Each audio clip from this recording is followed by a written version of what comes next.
بسم اللہ الرحمن الرحیم۔ السلام علیکم ناظرین، آپ دیکھ رہے ہیں اپنے میزبان چودھری سہیب سالک کی آواز میں نئی ایپیسوڈ۔ آپ کو آپ کا میزبان خوش آمدید کہتا ہے۔ آپ کو آج ایک بڑے زبردست ایشو پہ بات کرنے کے لیے حاضر ہوئے ہیں۔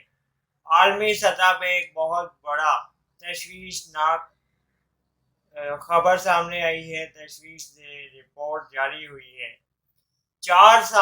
گزشتہ 4 سال میں بچوں کے پسندیدہ فیملی آؤٹنگ کی سب سے بڑی رونق میکڈونلڈس کے جو شیئر ہیں وہ کافی حد تک گر گئے ہیں۔ 4 سال میں ریکارڈ میکڈونلڈس کو خسارہ دیکھنے میں آیا ہے۔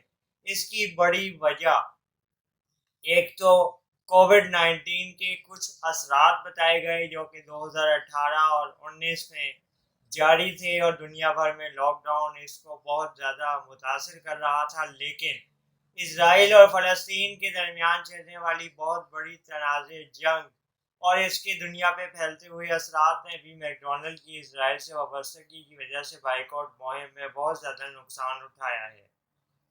کیا اسرائیل کی بائیکاٹ مہم میکڈونلڈ کو لے ڈوبے گی؟ اس کا اندیشہ تیزی سے ظاہر کیا جا رہا ہے، اور اس خدشے کا اظہار بھی تیزی سے کرنا شروع کر دیا گیا ہے کہ اسرائیل کی بائیکاٹ مہم میکڈونلڈس کے زوال کا آغاز ہو گیا ہے۔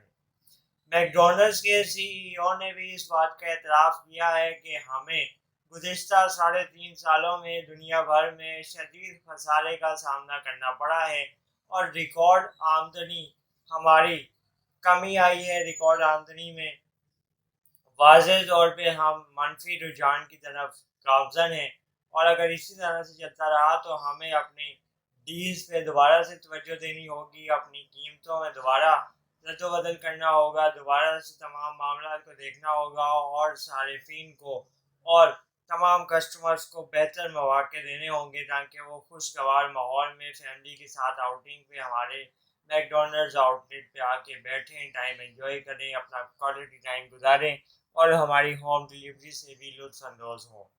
لیکن آپ کو بتائیں کہ میکڈونلڈس کے حوالے سے یہ تشویشناک خبر ہے جس نے دنیا میں تہلکہ مچا دیا ہے کہ اس حد تک میکڈونلڈس خسارے میں جا رہا ہے۔ کیا وہ اتنی بڑی کمی اپنی قیمتوں میں لا سکے گا جس سے وہ صارفین کو ایک اچھی اور خوشگوار ڈیلز بھی آفر کر سکے، اور ان کی جو کھانے کی جو توازن کی خاطر مدارت ہے اس میں بھی کوئی کمی نہ لا سکے؟ یہ بہت بڑا سوال ہے۔